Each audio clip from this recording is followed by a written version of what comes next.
कानून को हम तोड़ेंगे। कश्मीर में इससे पहले जाने पर परमिट बनता था, बगैर परमिट के कश्मीर में कोई प्रवेश नहीं कर सकता था। श्यामा प्रसाद मुखर्जी जी ने आंदोलन चलाया, पूरे देश के लोगों को संदेश दिया और कहा कि कश्मीर में हम बगैर परमिट के प्रवेश करने का काम करेंगे। सरदार वल्लभ भाई पटेल जी की नीतियों के अनुरूप श्यामा प्रसाद मुखर्जी जी ने आंदोलन चला करके पूरे देश में भ्रमण करके कश्मीर में प्रवेश किया और कानून को तोड़ दिया। मुझे अच्छी तरह याद है, पूज्य अटल बिहारी वाजपेयी जी ने अपनी पुस्तक में लिखा है कि श्यामा प्रसाद मुखर्जी जी के साथ अटल बिहारी वाजपेयी जी भी साथ में थे। श्यामा प्रसाद मुखर्जी जी ने जब प्रवेश कर लिया, उनको वहां की तत्कालीन पुलिस ने गिरफ्तार कर लिया, तो मुखर्जी जी ने अटल बिहारी वाजपेयी जी से कहा कि जाओ वाजपेयी और हिंदुस्तान के लोगों से कह दो कि श्यामा प्रसाद मुखर्जी ने परमिट व्यवस्था को ध्वस्त करते हुए कश्मीर में प्रवेश कर लिया है, धारा 370 समाप्त होकर के रहे। आप बोलते होंगे, मैं प्रदेश के लोगों से और अपने खलीलाबाद संत कबीर नगर के लोगों से कहना चाहता हूँ, बस्ती के लोगों से, पूर्वांचल के लोगों से कहना चाहता हूँ, आजादी के बाद ढेर सारी सरकारें बनी और गई, लेकिन जनसंघ से लेकर भारतीय जनता पार्टी तक ने अपने संकल्प पत्र में इस बात को प्रथम नंबर पर रखने का काम किया कि देश में जब हमारी सत्ता आएगी, हम धारा 370 को समाप्त करने का काम करेंगे।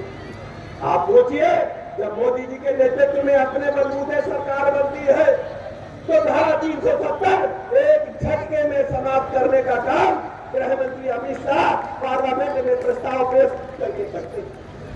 अलगाववादी नेता कहते थे, तुष्टीकरण की पॉलिटिक्स करने वाले लोग कहते थे धारा 370 समाप्त होगी, धारा 370 निष्प्रभावी होगी तो कश्मीर में खून खराबा हो जाएगा, कश्मीर की घाटी में खून की नदियां बहेंगी।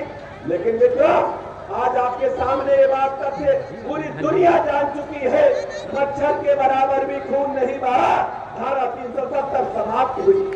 भारतीय जनता पार्टी नेतृत्व ने यह भी कहा था कि कश्मीर भारत का अभिन्न अंग है, भारत माता का मुकुट है। आज वो चमकदार स्टार की तरह, सितारे की तरह भारत माता के मस्तक पर चमक रहा है। भारतीय जनता पार्टी नेतृत्व ने, जनसंघ ने बराबर इस बात को दोहराया है कि अयोध्या में भव्य रामलला का मंदिर बनेगा। 500 वर्षों से अधिक संघर्ष सनातन धर्म को करना पड़ा, सनातन धर्म को मानने वालों को करना पड़ा, भारतवर्ष के लोगों को करना पड़ा, लेकिन ढेर सारे सरकारी आई और गई, लेकिन किसी सरकार ने इनिशिएटिव नहीं लिया। कांग्रेस पार्टी ने तो सर्वोच्च न्यायालय में लिख करके दे दिया, एफिडेविट दे दिया कि अयोध्या में रामलला पैदा हुए कि नहीं हुए, इसका कोई प्रमाण नहीं। आप सब तो अयोध्या के पड़ोसी हैं, भगवान राम के पड़ोसी हैं। क्या यह कोई सनातन धर्म मानने वाला व्यक्ति जो भारतवर्ष में जन्मा हो, क्या इस तथ्य को स्वीकार कर सकता है कि अयोध्या में रामलला पैदा हुए कि नहीं, इसमें कोई संदेह है? केवल तुष्टीकरण की पॉलिटिक्स के लिए, वोट की पॉलिटिक्स के लिए कांग्रेस पार्टी ने ये लिख करके सुप्रीम कोर्ट में देने का काम किया। मित्रों, एक वाकया में याद दिलाना चाहता हूँ, पूज्य अटल बिहारी वाजपेयी जी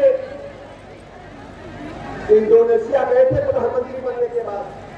जब इंडोनेशिया में प्रधानमंत्री पूज्य अटल बिहारी वाजपेयी जी ने देखा कि यहाँ गांव गली में रामलीलाएं हो रही हैं, रामलीला का मौसम था, दशहरा का मौसम था, रामलीला देखने वाले भी मुस्लिम हैं, रामलीला पाठ अदा करने वाले भी मुस्लिम हैं, तो वहां के तत्कालीन नेताओं से पूज्य अटल बिहारी वाजपेयी जी ने पूछा कि भैया आप तो मुस्लिम राष्ट्र हो, ये रामलीला का मंचन कैसे हो रहा है, इसके बारे में मुझे बताइए।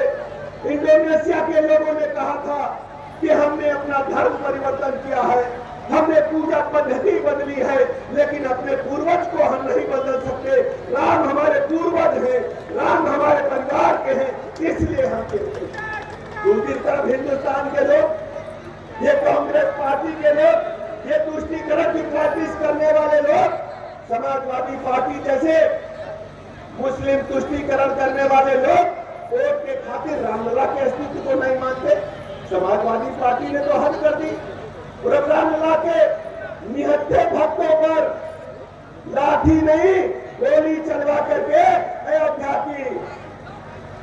अयोध्या की सरयू मां के जल को खून से रंगने का काम किया था। समाजवादी पार्टी को देश के लोग कभी माफ नहीं करेंगे। दूसरी तरफ में तो हम सब जानते हैं, देश आजाद हो गया, धारा 370 समाप्त हो गई, भगवान राम का भव्य मंदिर बन गया। अभी ढेर सारे काम राष्ट्र हित में होने हैं। आप सब जानते हैं, भारतीय जनता पार्टी राष्ट्र प्रथम को मान करके आगे चलने का काम करती है। व्यक्ति से बड़ी पार्टी है और पार्टी से बड़ा राष्ट्र है। यदि आज तक किसी ने हिंदुस्तान में दुनिया के पैमाने पर इसको वास्तव में धरातल पर उतारने का काम किया है, वो भारतीय जनता पार्टी है। इस देश में कांग्रेस ने जब संविधान की हत्या करके देश पर आपातकाल ठोकने का काम किया था, केवल अपनी कुर्सी बचाने के लिए तत्काल प्रधानमंत्री ने मीनू चिल्लाने ने निर्णय दिया था कि रायबरेली से आपकी लोकसभा का चुनाव रद्द किया जाता है और उनकी प्रधानमंत्री की कुर्सी खतरे में पड़ गई थी। आप सोचिए, केवल अपनी कुर्सी को बचाने के लिए लोकतंत्र की हत्या करके कांग्रेस पार्टी ने आपातकाल छोड़ने का काम किया। आज कांग्रेस और उनके सहयोगी दल तरह तरह की बातें कर रहे हैं, लेकिन भारत के लोग अच्छी तरह जानते हैं कि कांग्रेस को देश और प्रदेश से कोई लेना देना नहीं है। ये केवल सत्ता के भूखे लोगों का एक गिरोह है।